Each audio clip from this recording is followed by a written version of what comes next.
원내대표 소환길입니다. 검찰개혁을 향한 국민의 열망이 3월 국회를 주시하고 있습니다. 검찰개혁의 본령은 수사권과 기소권을 한 손에 쥔 검찰의 무소불위 특권 구조가 만들어낸 대한민국 헌정질서의 파괴와 국민에 대한 위협을 근본에서 해체하는 것입니다. 수십 년에 걸친 민주항쟁으로 군부 독재를 넘어선 이후 새로운 권력으로 자리 잡은 검찰 권력의 횡포에 대한 민주시민의 각성과 처절한 저항을 지렛대로 삼아 검찰 독재를 완전히 극복하려는 시대정신의 발현입니다. 입법부인 국회는 헌법이 부여한 권한과 책임을 다하여 어떠한 정치적 셈법이나 현실적 타협에도 흔들리지 않고 수사와 기소의 완전한 분리를 향해 퇴로 없이 전진해야 합니다.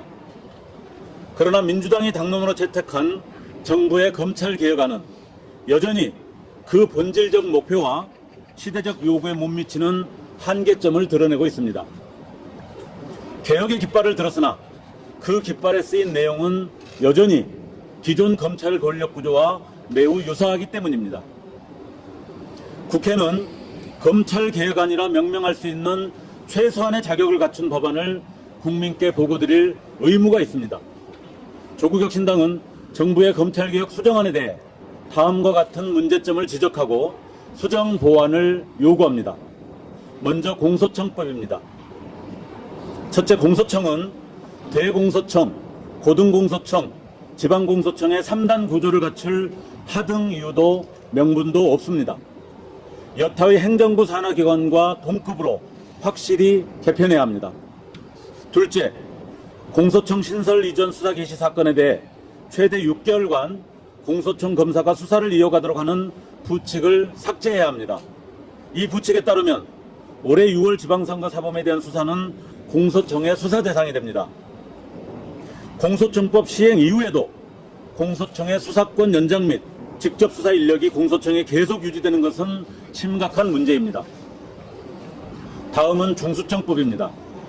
첫째, 중수청의 수사 범위에서 사이버 범죄를 제외해야 합니다. 연간 30만 건 이상의 사이버 범죄를 포함시키는 것은 중대범죄 수사를 전문으로 하는 중수청 설립 취지에 맞지 않습니다. 국가수사 역량을 불필요하게 소모하면 물론 1차 수사기관인 국수본의 위상을 제외하는 문제도 간과해서는 안 됩니다. 또한 사이버 범죄를 수사 범위에 포함해 조직을 비대화하려는 의도가 아닌지 의구심을 지을 수가 없습니다. 둘째, 검사와의 관계를 규정한 중수청법 45조 수사사항 통보에 관한 조항을 삭제해야 합니다. 이 규정은 중수청의 수사암장에 대한 우려에 대한 견제의 일환이지만 시정조치 요구권 및 보완 수사권과 결합될 경우 검사의 사건 가로채기 약습이 부활할 가능성이 발생합니다. 또한 현행 검경협력 수사준칙 규정과 달리 중수청법 내 수사준칙은 더욱 포괄적으로 규정되어 있어 일관성, 형평성 결여의 문제가 존재합니다. 사실상 검사의 수사 지휘가 가능하게 되는 것입니다.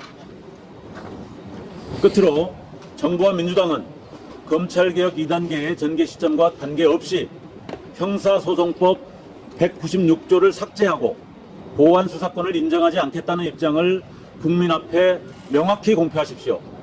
이것이야말로 정부 여당의 검찰개혁 진정성을 가늠하게 하는 척도가 될 것입니다. 조국혁신당은 이상의 요구안에 대한 민주당의 전향적 결단을 촉구합니다. 검찰개혁을 위해 뜨겁게 싸워온 우당으로서 진심을 다해 민주당에 제언합니다. 우리의 요구사항은 검찰개혁의 본령을 지키기 위한 실질적 마지노선입니다. 조국혁신당과 협력해 검찰개혁안을 조율하며 최소한의 진전을 이룹시다. 합동정책의원총회든 지도부 간 협의든 그 어떤 방식이든 머리를 맞대고 국민의 명령을 책임있게 완수합시다. 조국혁신당은 완전한 검찰개혁의 길을 국민과 함께 끝까지 지키겠습니다. 이상입니다.